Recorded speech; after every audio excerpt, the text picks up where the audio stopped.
بسم اللہ الرحمن الرحیم۔ السلام علیکم ناظرین، آج کی اس ویڈیو میں ہم جاننے والے ہیں حضرت موسیٰ علیہ السلام اور فرعون کا قصہ۔ ناظرین، اس سے پہلے میں نے قوم عاد، قوم سمود، قوم مدین اور قوم نوح کا قصہ بیان کیا ہے، تو جن بھائیوں نے وہ ویڈیوز نہیں دیکھی ان سے گزارش ہے کہ میرے چینل پر وہ ویڈیوز موجود ہیں، ان کو بھی جا کر دیکھ لیں۔ ان ویڈیوز میں نے مکمل واقعہ بیان کیا ہے۔ تو ناظرین، آج کی اس ویڈیو میں حضرت موسیٰ علیہ السلام اور فرعون کا مکمل واقعہ جانیں گے۔ کیسے حضرت موسیٰ علیہ السلام کی پیدائش ہوئی اور کیسے آپ کو صندوق میں ڈال کر دریا میں بہا دیا گیا، جس کی وجہ سے آپ فرعون کے محل میں پہنچے۔ تو یہ سارا واقعہ آج کی اس ویڈیو میں جانیں گے۔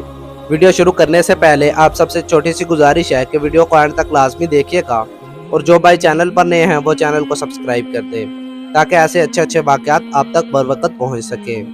اور اگر ویڈیو اچھی لگے تو لائک، شیئر اور کمنٹ کرنا مت بھولیے گا۔ حضرت موسیٰ علیہ السلام اور قوم بنی اسرائیل اور فرعون۔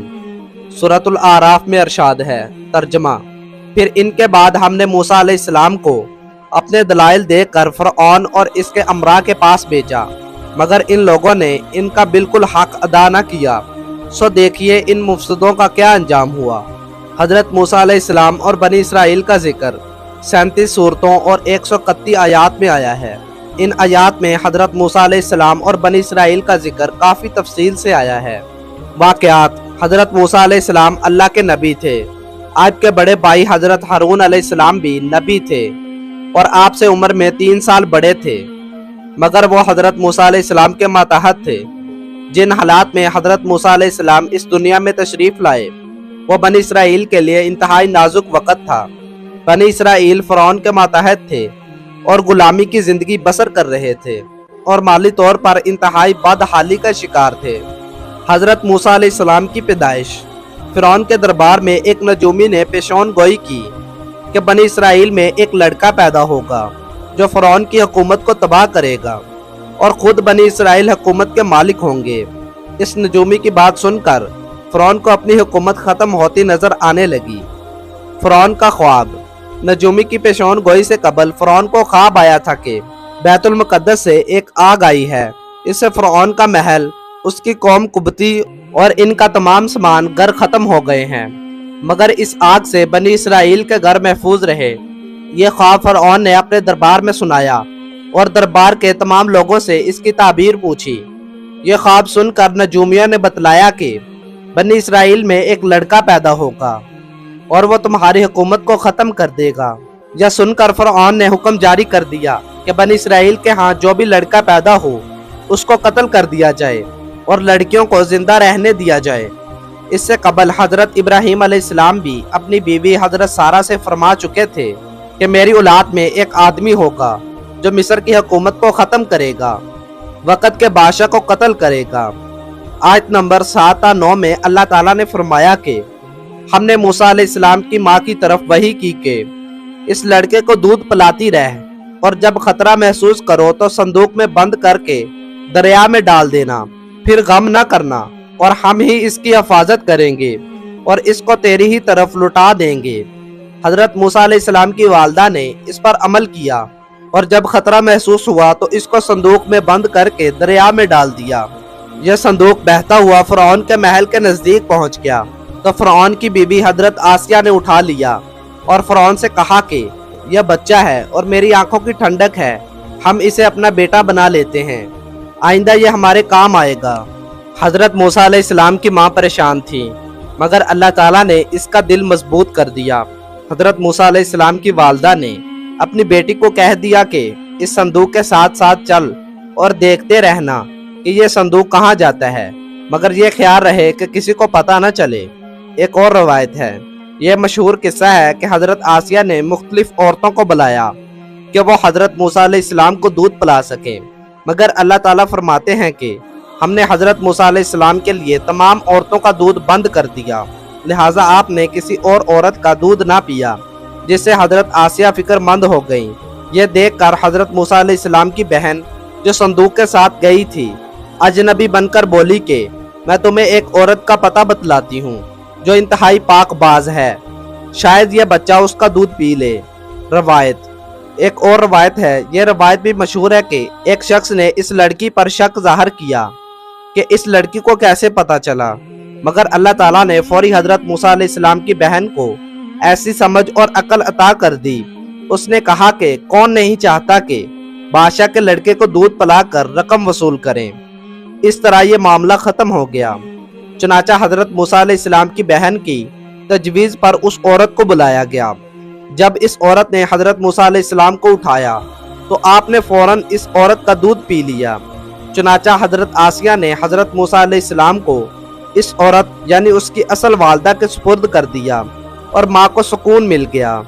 پرورش: حضرت موسیٰ علیہ السلام اپنی ماں کا دودھ پیتے رہے اور پرورش فرعون کے محل میں ہوئی۔ آپ کی والدہ دودھ پلانے کے بدلے میں معاوضہ بھی لیتی رہیں۔ ان حالات میں آپ جوان ہو گئے۔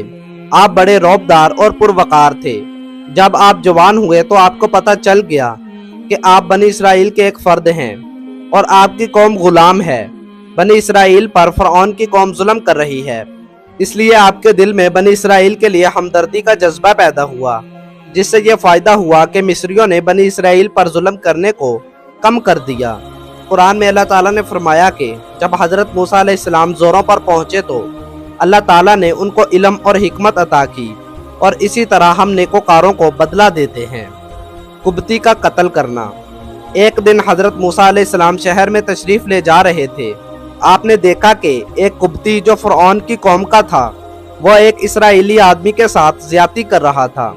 آپ نے مصری کو روکنے کی کوشش کی مگر وہ باز نہ آیا تو آپ نے غصہ میں آ کر اس کو ایک مکہ رسید کر دیا۔ اس مکہ کو وہ مصری برداشت نہ کر سکا اور وہیں فوت ہو گیا۔ اس کے فوت ہو جانے کا حضرت موسیٰ علیہ السلام کو بہت دکھ ہوا اور آپ نے فوری کہا کہ مجھ سے ایک شیطانی کام ہو گیا ہے، شیطان ہمارا کھلا دشمن ہے، اور آپ نے اللہ تعالیٰ سے دعا کی۔ قتل ہو جانے کے بعد اللہ سے دعا۔ سورۃ القصص میں ارشاد ہے، ترجمہ: اے اللہ، اے میرے رب، میں نے خود اپنے پر ظلم کیا ہے، تو مجھے معاف فرما۔ چنانچہ اللہ تعالیٰ نے انہیں بخش دیا، وہ بخشش کرنے والا اور مہربان ہے۔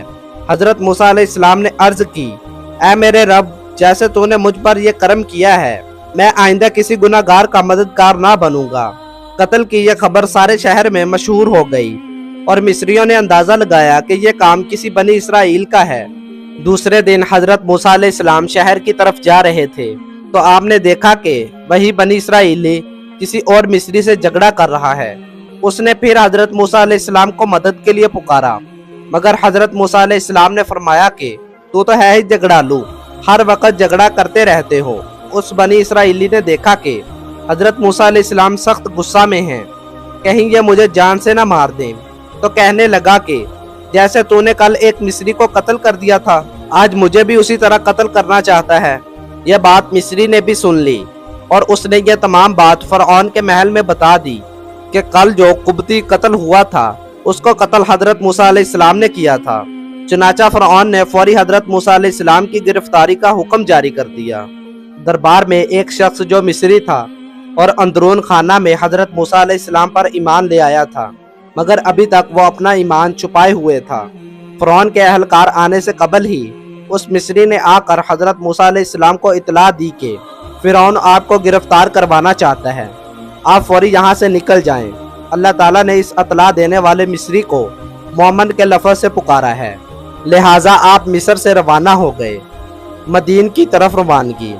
یہ سن کر حضرت موسیٰ علیہ السلام مدین کی طرف روانہ ہو گئے، کیونکہ مدین والے آپ کے رشتہ دار بھی تھے۔ تو ناظرین، اس سے آگے انشاءاللہ کل کی ویڈیو میں جانیں گے۔ حضرت موسیٰ علیہ السلام اور فرعون کا قصہ بہت لمبا قصہ ہے، اس لیے میں اس قصہ کو 2 سے 3 ویڈیوز میں بیان کروں گا۔ تو ڈیلی میں ایک ویڈیو اپلوڈ کرتا ہوں، تو 3 دن میں یہ قصہ بیان کر دوں گا۔ آپ سب سے گزارش ہے کہ چینل کو سبسکرائب کر دیں تاکہ اگلا پارٹ آپ تک پہنچ سکے۔